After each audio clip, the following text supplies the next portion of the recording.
سامنے اونچی آواز سے بات کر بیٹھے، اللہ نے قرآن اتار دیا اور عتاب فرمایا، ناراض ہوئے اللہ تعالیٰ۔ اللہ نے فرمایا یا ایھا الذین آمنوا، اے ایمان والو، لا ترفعوا اصواتکم فوق صوت النبی، میرے نبی کی آواز سے اپنی آوازوں کو بلند مت کیا کرو، اگر تم نے دوبارہ اس طرح کیا ان تحبط اعمالکم وانتم لا تشعرون، تمہاری ساری کی ساری نیکیاں برباد کر کے رکھ دوں۔ ہر گھر میں یہ پریشانی ہوتی ہے اور شکایت ہوتی ہے، شوہر کہتا ہے کہ بیوی مجھ سے محبت نہیں کرتی، اور بیوی کہتی ہے کہ شوہر مجھ سے محبت نہیں کرتا۔ اب آپ کے سامنے ایسا وظیفہ بتانے جا رہا ہوں، اگر یہ وظیفہ کریں، شوہر وظیفہ کرے گا تو بیوی کی محبت کو حاصل کر لے گا، اور اگر بیوی یہ وظیفہ کرے گی تو شوہر کی محبت کو حاصل کر لے گی۔ بہترین مجرب وظیفہ ہے، کیونکہ اللہ تعالیٰ نے قرآن مجید فرقان حمید میں ارشاد فرمایا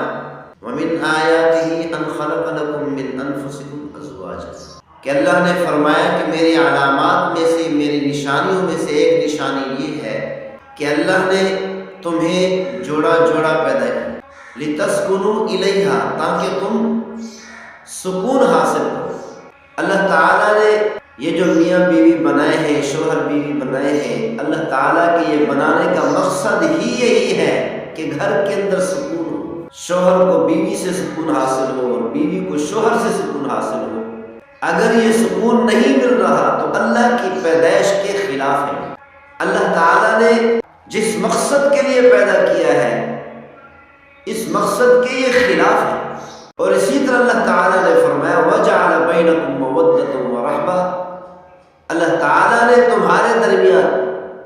یعنی شوہر اور بیوی کے درمیان میں محبت کو رکھا ہے، رحمت کو رکھا ہے۔ یعنی اللہ تعالیٰ میاں اور بیوی کے درمیان میں، شوہر اور بیوی کے درمیان میں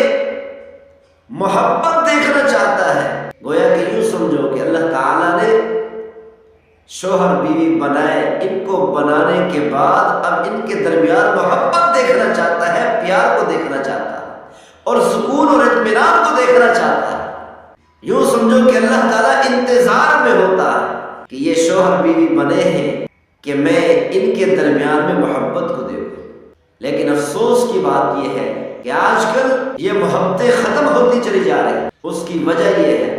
کہ شوہر بیوی کی بات کو برداشت نہیں کرتا اور بیوی شوہر کی بات کو برداشت نہیں کرتا۔ پیغمبر صلی اللہ علیہ وسلم نے اپنی ازواج مطہرات کے ساتھ زندگی گزار کر طریقہ سمجھایا ہے کہ کیسے ایک دوسرے کو برداشت کرو،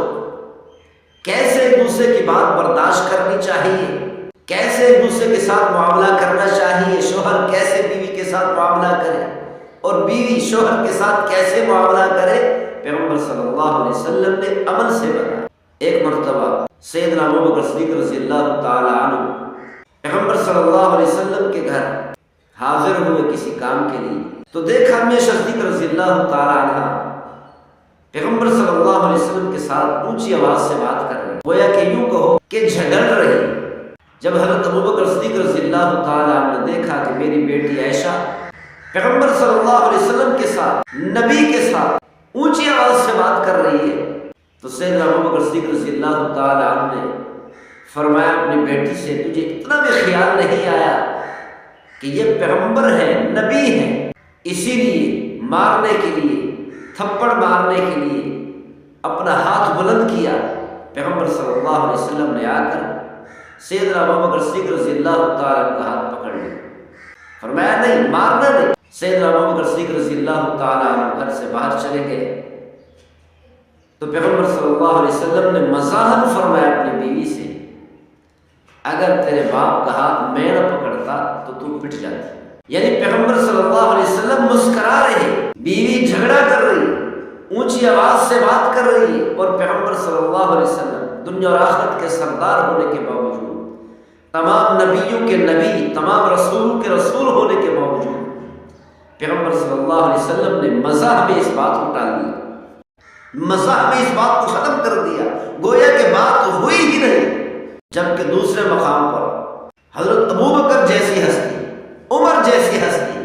پیغمبر صلی اللہ علیہ وسلم کے سامنے اونچی آواز سے بات کر بیٹھے، اللہ نے قرآن اتار دیا اور عتاب فرمایا، ناراض ہوئے اللہ تعالیٰ۔ اللہ نے فرمایا یا ایھا الذین آمنوا، اے ایمان والو، لا ترفعوا اصواتکم فوق صوت النبی، میرے نبی کی آواز سے اپنی آوازوں کو بلند مت کیا کرو،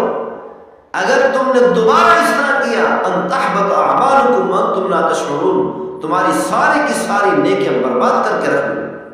تمہارے نمازوں کی نیکیاں، تمہاری جہاد کی نیکیاں، تمہاری تہجد کی نیکیاں، قرآن مجید کی تلاوت کی نیکیاں، اللہ نے ڈانٹ دیا اور فرمایا خبردار میرے نبی کے سامنے اونچی آواز سے بات نہ کرنا۔ لیکن جب بیوی جھگڑ رہی ہے اور بیوی اونچی آواز سے بات کر رہی ہے، صرف اونچی آواز سے بات نہیں کر رہی تھی بلکہ پیغمبر کے ساتھ جھگڑ بھی رہی تھی، تو اللہ تعالیٰ نے کوئی عتاب نہیں فرمایا۔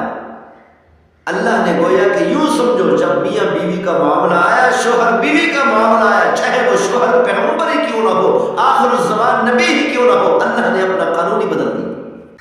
تو پیغمبر صلی اللہ علیہ وسلم نے بتایا کہ اس طریقے سے اپنی بیوی کی بات کو برداشت کرنا چاہیے۔ ایک مرتبہ، اور وہ وظیفہ یہ ہے کہ سیاہ مرچ کے 11 دانے لے لیں، اول آخر 11 مرتبہ درود ابراہیمی پڑھ لے، اللہم صلی علی محمد وعلی آل محمد کما صلیت علی ابراہیم وعلی آل ابراہیم انک حمید مجید،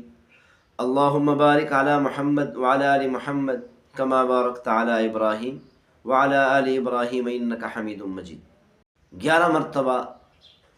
وظیفہ پڑھنے کے شروع میں پڑھ لے یہ درود ابراہیم، اور 11 مرتبہ وظیفہ مکمل کرنے کے آخر میں پڑھ لیں، اور ہر سیاہ مرچ کے دانے پر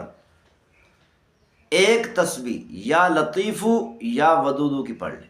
40 دنوں تک اگر شوہر عمل کرے گا بیوی کے لیے تو بیوی کی محبت کو حاصل کر لے گا، اور اگر بیوی یہ عمل کرے گی 40 دنوں تک تو شوہر کی محبت کو حاصل کر لے گی۔ جیسے ہی یہ پڑھنے بیٹھیں، اس پورے عمل میں پڑھنے کے دوران ذہن کے اندر یہ خیال کر کے بیٹھیں کہ میں اپنی بیوی کی یا اپنے شوہر کی محبت کو حاصل کرنا چاہتا ہوں، کرنا چاہتی ہوں، تو انشاءاللہ 40 دنوں کے اندر اللہ تعالیٰ شوہر اور بیوی کے درمیان میں محبت کو پیدا کر دے گا۔ اللہ تعالیٰ عمل کرنے کی توفیق نصیب فرمائے۔ اگر یہ عمل کریں گے، یہ مجرب عمل ہے، انشاءاللہ ضرور فائدہ ہوگا۔